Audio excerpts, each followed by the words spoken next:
Hello and welcome to Nithrania YouTube channel. You're watching another episode of the Game in a Nutshell series designed for explaining the board game rules. My name is Branislav Berec, and in this video we're going to learn how to play a new Uwe Rosenberg game called Atiwa. To set the game up, place this action board in the middle of the table and attach one action board extension to the right of the action board.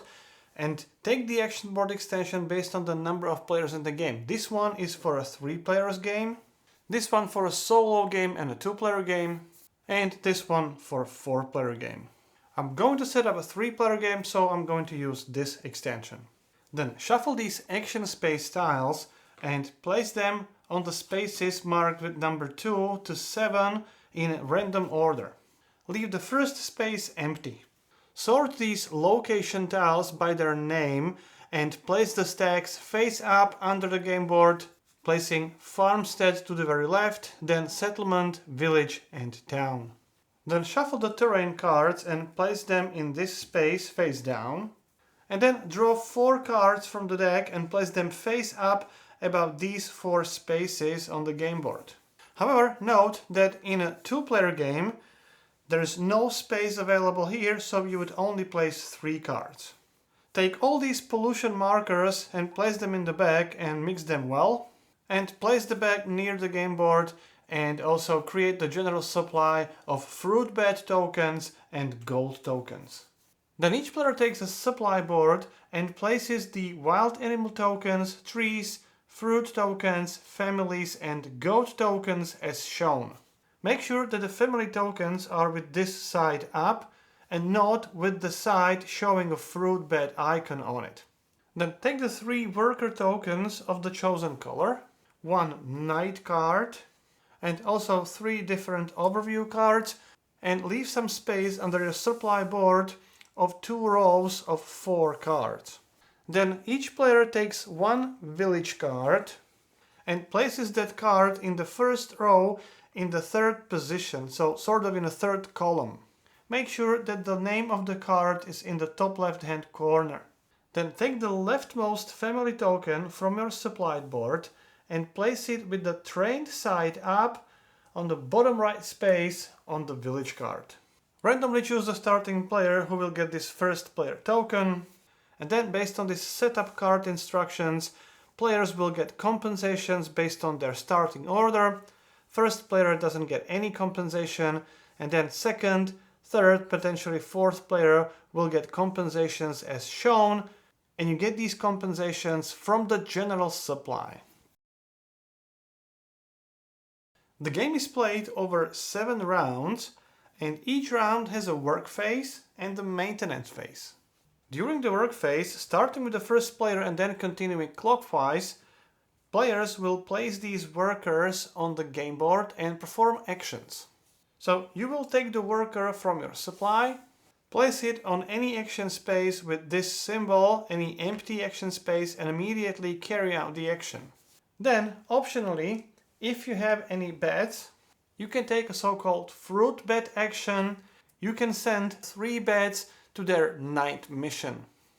Then it's the next player's turn, who will take the mandatory worker action and then optional fruit bed action. And once all players have performed 3 turns, the worker phase is over. Then during the maintenance phase you will perform these 7 administration tasks. These are automatic. You will gain gold income, you will gain some wild animals, trees and fruits from your supply board and so on. I'm going to cover all these 7 steps in detail later in a video. The game ends at the end of round 7, and during the final scoring you will gain victory points mainly from points on your cards, terrain cards or the location cards. Then from your supply board, the more component you place in your village, in your community, the more spaces you free up and the more victory points you gain from each track. Additionally, you gain 1 victory point for each trained family in your area, in your community. And you gain additional victory points for your fruit beds, and you lose some points for missing food. The player with the most points is the winner. So during the first phase, Players take turns starting with the first player and then continuing in a clockwise direction. And on your turn, you take one of your workers, perform a mandatory worker action, and then optionally you may perform the fruit bed action. Then it's the next player's turn who does the same, takes the worker, performs a mandatory worker action and potentially the fruit bed action. Play continues like this until all players perform 3 turns. When you place a worker, you must place it on an empty worker space, which is a space with this icon, and immediately perform actions in that action space. When the action space provides multiple actions, you may perform them in any order you want. Now I'm briefly going to cover all the action spaces in the game. When you place your worker in any of these spaces near these terrain cards, you take what is shown next to the action space. So here you gain 1 tree and 1 fruit, and you gain the terrain card which is above the corresponding space. Whenever you gain a new card, place it orthogonally adjacent to any of the existing cards. You may start a new row of cards even though the previous row is not completed yet. And when you place the card, make sure it's always facing upright, so you may not rotate the card. The name of the card must be always in the top left hand corner. Then whenever you gain these 3 with the fruit, you always take the components from your supply board and place the components on the designated spaces anywhere in your tableau. So for example, the 3 can be placed here, here, or on any of these spaces. So for example, let's place it here. And then when you place the fruit token, you must place it on that tree. You may not place that fruit token elsewhere. With this specific icon, it must be placed directly on that tree. Then anytime you gain wild animals, for example with this action or potentially with this action, take the wild animal token. You always take the leftmost token from your supplied board and place the token again anywhere in your tableau on the matching space. If you wouldn't have the matching space available, you would not be able to place the wild animal into your tableau. But you would still be able to take the action and ignore parts of that action, or if you want, you can completely ignore the entire action. Then these action spaces on these action space tiles provide 2 different actions. You can perform them in any order you want, and with this action you can choose either 2 fruit bed tokens or 1 wild animal. Whenever you gain gold, you take the gold from the general supply and place it next to your supply board. Whenever you gain fruit beds, again you take them from the general supply and place them on the spaces in your community marked with the fruit bed icon, or on trained family tokens. They also have a fruit bed icon. Anytime you gain a fruit token, you may place it on any unoccupied tree. So for example, if you would have a tree somewhere here, you can place it on the unoccupied tree. Or if you have this type of space available, you can also place the fruit token on such type of space. Family tokens can only be placed on these family spaces, and you always place them with the untrained side up. And goats need to be placed on these goat spaces. You can also use these empty spaces. There's also one here in the village. And these spaces provide a room for any kind of token already present on that card, except for the family. Families must always be placed in houses. So for example, you can place 1 wild animal token in this empty space in the village, or even 1 fruit bed. And you can even place a fruit bed in this case, because the fruit bed is already present on the tile. However, you would not be able to place goat or tree in this empty space because there is no goat token or a tree token present in the village.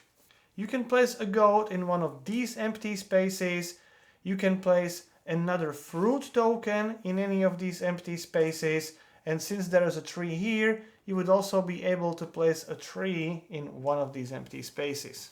Now, all the components on your supply board are limited components. You will not have access to more components than what you have on your supply board. The only exception is the gold tokens and these fruit beds. You gain those from the general supply, and that is meant to be unlimited. Then once you place the tokens on your cards, you may never rearrange them, but you may need to spend them, and anytime you need to spend the token, you return it back to your supply board, to the rightmost empty space. If you need to spend the fruit bed or the gold token, you place them back to the general supply. And if you spend a tree, when there is a fruit token on it, you also have to spend that fruit token and return it back to your supply board. Then these action space tiles are associated with both actions. So when you take an action here, you can take the first and the second action, you can take them in any order. And when you take this action, this icon means you gain one family token, and this means you may train one family. When you get the new family token, you place the token on any empty house, and when you train the family, simply flip the token to the other side, which shows the fruit bed icon. With this type of action, you must spend 1 gold, and then in this case you gain 2 golds. So you spend a gold, and then you may place 2 gold tokens in your tableau. All other actions here use the icons we have already covered. With this one, you spend 2 gold and you may train 3 families. And I'm going to cover these actions now. Here, you gain as many gold tokens as you have these icons in your tableau. Those are these icons. You can find them on your terrain cards. So here we have 1, 2, 3 icons, which means we gain 3 gold tokens. Then after you perform the top action, if you have at least 4 terrain cards, you may also train one family. But these have to be specifically terrain cards. In our example, we only have 3 terrain cards. This one is a location card. You can find the type of the card under the name of the card. Here's meadow, which is terrain. This one is village, which is location. Only in a 4-player game you have this special icon here, which means when you take this action, you can take the action either here or here. You may not take the action in both of these spaces, which means you may not place your second worker later in the round in this second space. That can only be done by any other player in the game. And finally, when you take this location cards action, you must pay indicated amount of material, so 1 gold, 1 tree, and then you may take the location card. All the location cards in those stacks are the same, so take the card and place it in your tableau using the standard rules.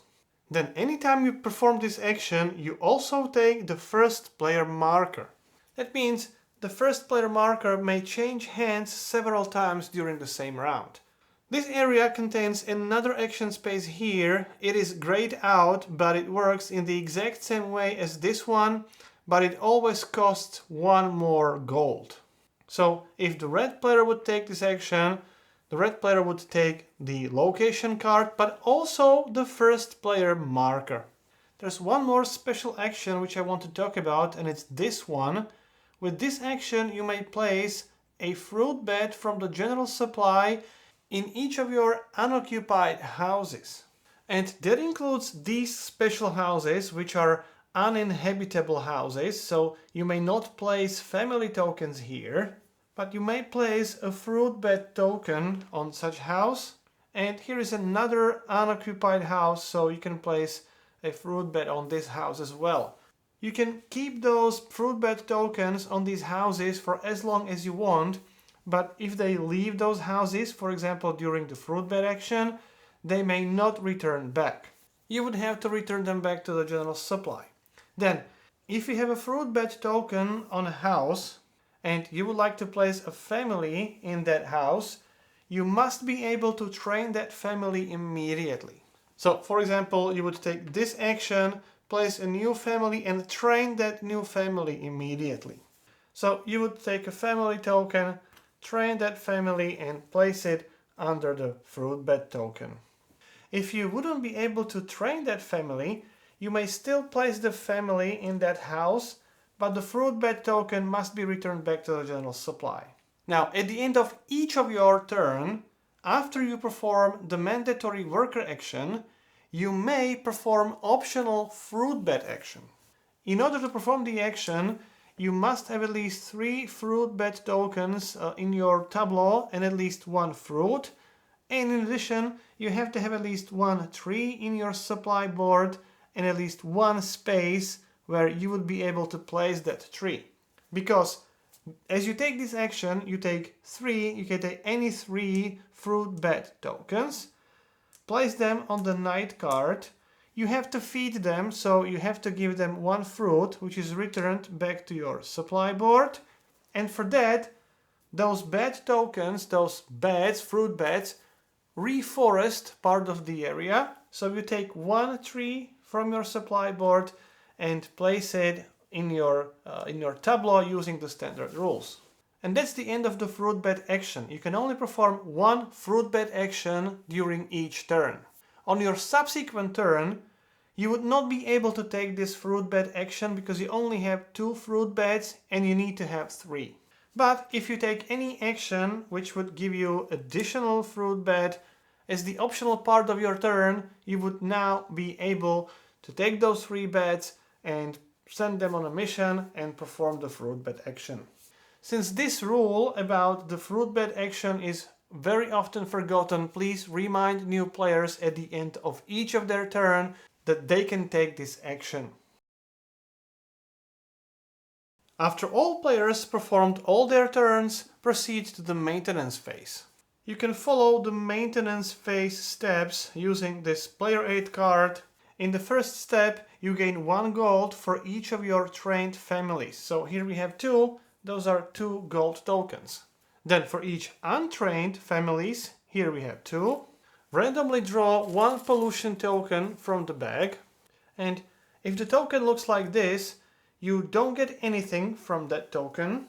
And if you manage to draw a pollution marker with the gold icons, take all the gold found on that token. Then turn these pollution markers to the polluted side and place them in your tableau using the following rules. Take the first pollution marker and place it in the first card in your tableau and place it in this middle top space.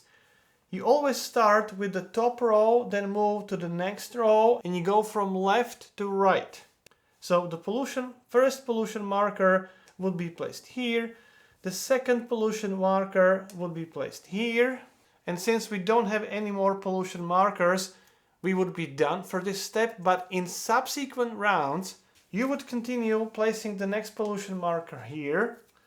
Then the next one goes here and pollution markers destroy everything which is on that space. So here you return that tree back to your supply board. And once all the cards in your tableau has this middle space in the top row filled with the pollution marker, then you return back to your first card and continue with the top right space and you repeat the process. So again, once all the top right spaces on your cards are filled with pollution markers, you would continue with the leftmost space in the first column, again destroying everything on that space and so on. You will never get rid of these pollution markers for the rest of the game. Later in the game, if you would place another card in your tableau, you still have to complete placing the pollution markers in the middle top space and then the top right space and so on. So in this situation, if you would be to place the pollution marker, the first one would be placed here, the second one would be placed here, and actually the third one would be placed here. Then the fourth one would be placed here and so on. Then in a second step, you gain wild animals, trees and fruit. Look at the rightmost empty space in the wild animals row and you gain that many tree tokens. So here is 1, so you gain 1 tree token. You place it anywhere in your tableau using the standard rules. Then go to the second row and again look at the rightmost empty space and gain that many fruit tokens. Here it's 2. You must place them on trees or on unoccupied spaces with the fruit icon. Finally, gain the new fruit beds. look at the rightmost empty space and gain that many fruit beds from the general supply, placing them in your tableau. If you wouldn't have enough empty spaces in your tableau to collect all the tokens, collect as much as you can. Then in the third step, you return your fruit beds from the night card back to your tableau if you have space available. So here we have a trained family, another trained family, and a space here. Again, if you wouldn't have spaces available, you would have to return the fruit bed tokens back to the general supply. Then in the step number 4, you have to feed your family. Well, it's an Uwe Rosenberg game, you have to feed the family. Look at the number in the rightmost empty space of the family track. That's how much food you need. Here is 7. But subtract the number of food in the goat road, again from the rightmost empty space, so this is 2. So 7 minus 2, you still need to get 5 food. You can use this help card to gain food from various sources. If you spend a goat token, so for example, spending it from here, returning back, that gives you 3 food. Similarly, if you spend wild animal, you gain 2 food. For fruit, you get 1. For each gold, you gain 1 food. And you can even spend fruit beds, each one for 1 food. But you can only spend as many as you have untrained families. So in our example, we have 2 untrained families. We would be able to spend maximum 2 fruit bed tokens, each one for 1 food. If for some reason you would not be able to provide enough food for all your families, for each missing food you lose 2 victory points. And the best way is to directly mark these negative victory points on the scoring pad.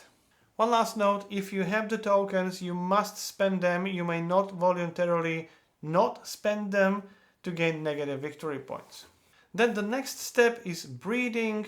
The current round action space shows up to 3 conditions for breeding. If you fulfill those conditions, you get 1 token of each of the depicted types. Again, you can find these breeding conditions on the help card. For example, in round 1, if you have at least 2 families, you gain another 1.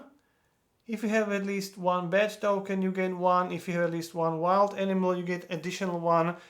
And for example, in round 3, if you have at least 3 families, you gain 1 additional family. If you have at least 6 fruit bed tokens, you get additional 1, and so on. If, for example, you would not have 6 fruit beds, but you would have 3 families and 2 wild animals, you still get 1 new family, 1 new wild animal, you just don't get the fruit bed. Then in the step number 6, you return all the workers from the action board. So collect all the workers of your color and make them available for the next round. And in the final step, draw the new terrain cards and move the action space tile. First, all the unclaimed terrain cards are placed in a discard pile, and then draw the new cards face up and cover the action space of the current round with the next action space tile, uncovering the action space for the next round. Again, in the subsequent rounds, you would keep moving the action space tiles like this. This would be for the 3rd round, this would be action space for the 4th round, and so on. And once you resolve the 7th round and you would have to move another action space here and you cannot, at the end of this 7th round, the game is over. To calculate the final score, you can use this score pad. First, you get 1 victory point for each gold token. Then sum up all the victory points on the terrain cards and location cards. So here's 1 plus 0 plus 9 plus 3 plus all these numbers here. Then score the victory points from your supply board. Sum up the numbers in the rightmost empty spaces in each track. So here we have 1, 3, 2, 13 for families and 1 for goats. Sum up these numbers and add the number to this space. Then for each trained family, you score 1 additional point, so here it's 5. And then score victory points for the fruit beds. If you have 10 or fewer fruit beds, you don't score any victory points. If you have more than 10 fruit beds, you score 1 point for each one in excess of 10. In other words, count the number of fruit beds you have. Here we have 12, reduced by 10, and that is 2 victory points. then you may have any negative points from missing food. Sum up all the numbers and that's your final score. The player with the most points is the winner. So that's how you play Atiwa. If you would have any questions or comments, I'll do my best to answer as many as I can. If you like the series, please subscribe. You can even support the channel on the Patreon page or by clicking the thank you button under the video. You've been watching Game in a Nutshell. My name is Branislav Berec and hope to see you next time. I would like to thank everyone who has ever supported the channel and especially the current supporters listed on this page. If you too would like to support the channel in creation of videos like this and other video tutorials and other content on this channel, please visit the patreon.com/Nithrania.